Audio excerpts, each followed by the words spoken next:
Hey, what's up, GRE lovers? Today, what we're gonna do is we're gonna look into a text completion. And before actually diving into this beefy, this dense text completion, someone requested that, hey, ABD, how do you basically decipher or make sense of these dense passages?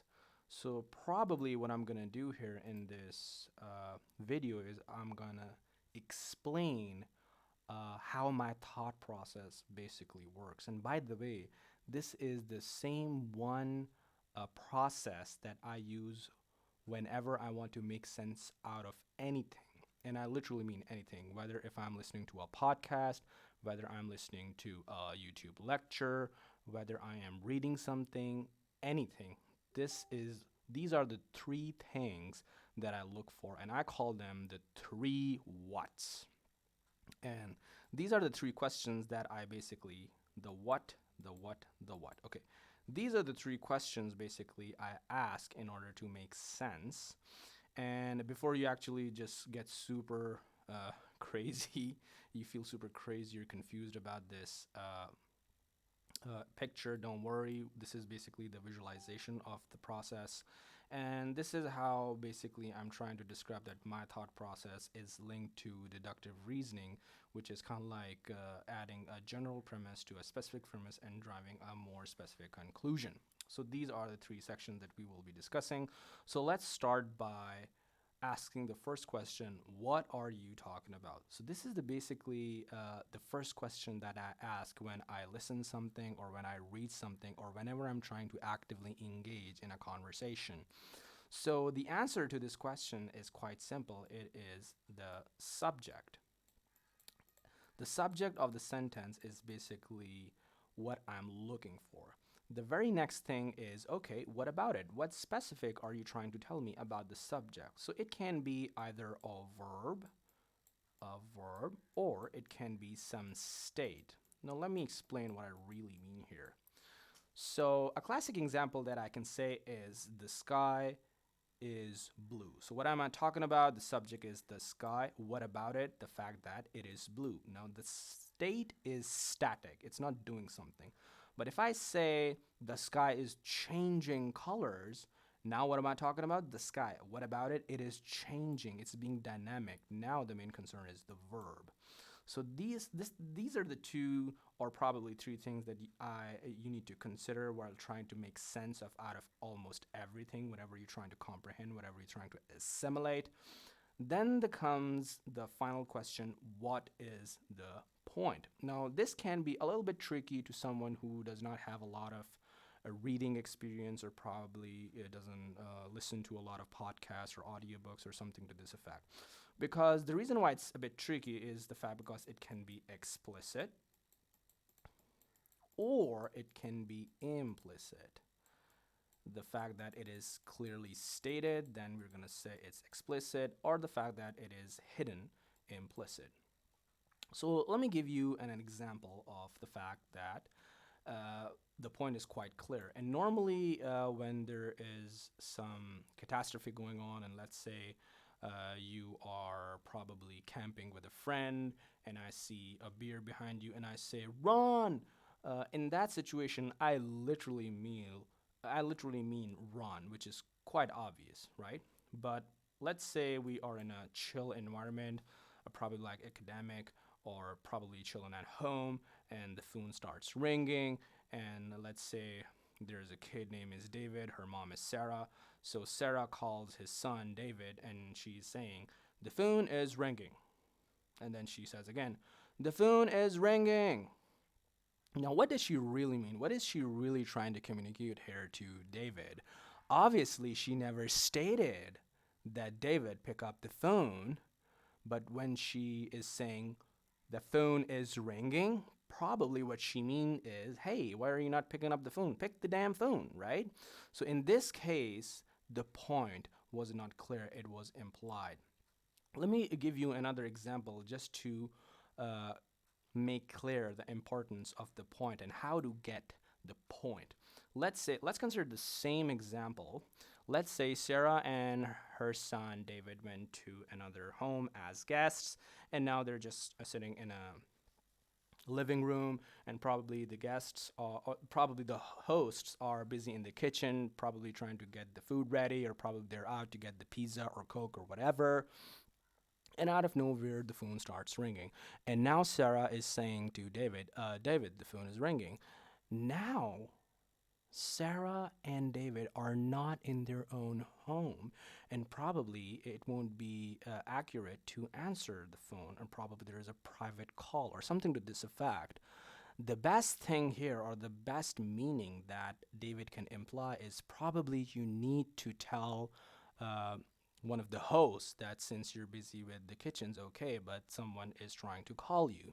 So you see how the same subject and the same verb were given different contexts and different meanings were implied.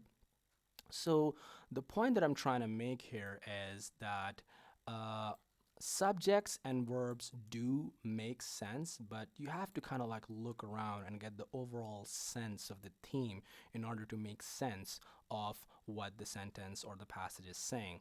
Without that, it's going to be a bit difficult. So let's try to visualize the whole thought process. And what the basic example that I could have come up with, the CR7. Forgot the 7, sorry. Cristiano Ronaldo. Okay. So Cristiano Ronaldo is a famous football player, but the problem is that there is so much attached to him. So if I pass him through a general statement, which is basically what am I talking about, well, there is so much that I can talk about. The fact that he is a model, he has a charity organization, he is a famous football player. There is a sports brand named as CR7 for shoes and all, and he has a family, he has sports cars, so many things.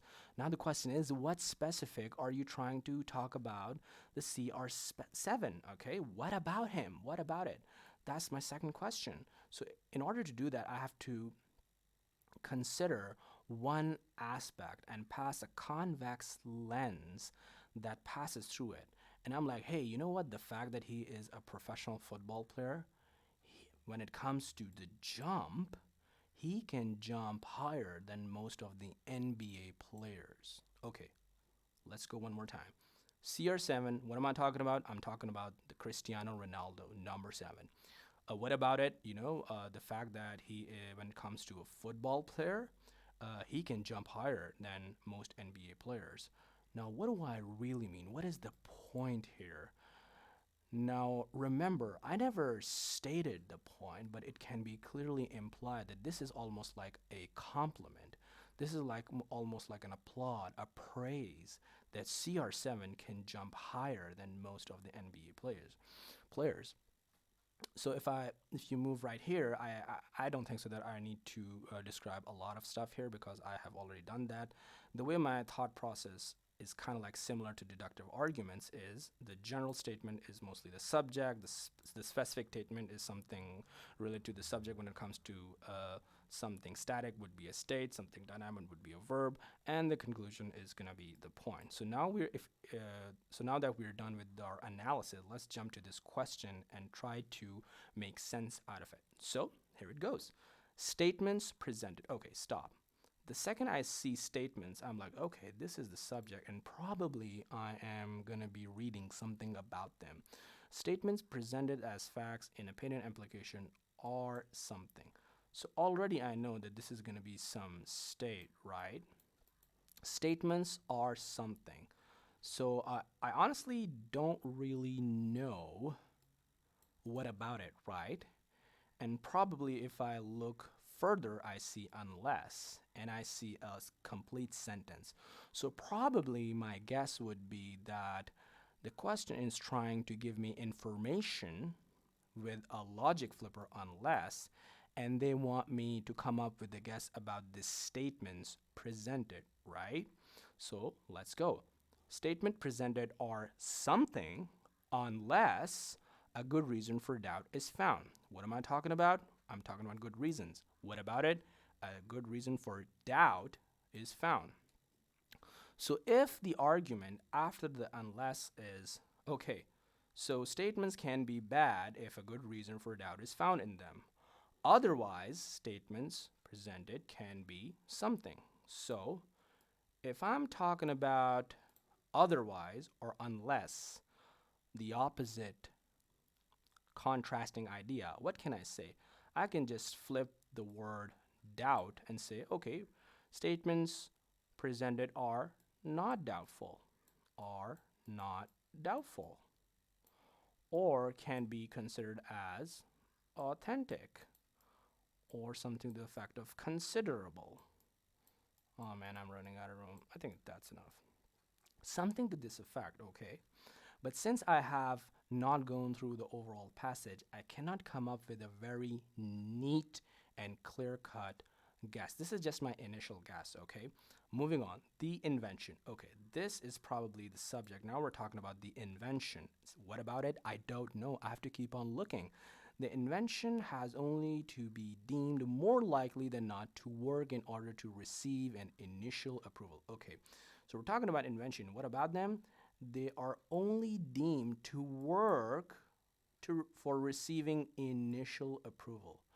Right now, the author has entered in a realm in which he's almost insulting the statements, right? Because he's saying that, you know what? This invention is only there to work for the initial approval. And probably what he's suggesting is the fact that, you know what? They are pretty authentic on the surface. They are just okay for the initial approval. But when you do a little bit of digging, you find that they are pretty messed up. Something to this effect, right? So, uh, this is so far the simplification of the second sentence. Now, and although, okay, another logic flipping word. Although thousands of patents are challenged, what am I talking about? Patents and thousands of them. What about it? They are challenged in court for other reasons, and I'm seeing a word although. This probably suggests that although these patents are challenged for specific reasons, there are other reasons where are completely ignored or they're not challenged or something to this effect, right? So if I keep on going, no incentive exists for anyone to expend effort dashing the science of an erroneous patent. So if my simplification of the second idea is that errors are ignored or there is no incentive to take charge for them or check them or whatsoever, what can I basically plug in the sentence? I can say that, hey, you know what? There is no incentive to actually check these erroneous patents or probably, attack or critique, something to this effect, right? Okay, something to this effect. So my second guess is something like there are no efforts to check the science of erroneous patents, something like this. For this reason, okay, what are we talking about? The reason. Which reason? The fact that there are no serious efforts to check erroneous patents. For this reason, the endless stream of dash devices will continue to yield occasional patents. So if there are a lot of erroneous patents, what can I basically say about the devices? Well, I can just reuse the word erroneous and say, you know what, because of this erroneous process, we are having erroneous devices. Erroneous, oops, erroneous, yeah, erroneous devices will continue to yield occasional patents. Right now, we have a general overall sense. The author starts that, you know what, these patents are just for initial approval. They look good on the surface. They're just for initial approval. And although there are critique for other reasons, there is no incentive to, take care of these erroneous patents. And for this reason, the endless stream of erroneous devices will continue to yield. So the main point of all of this passage is basically to highlight a lag, highlight a problem. So if I start from 3, novel, no, we're not talking about any new devices. Bogus, yeah, bogus means fake. That goes pretty much with our guess. obsolete, are we talking about some old school obsolete devices that cannot run anymore? No, of course not.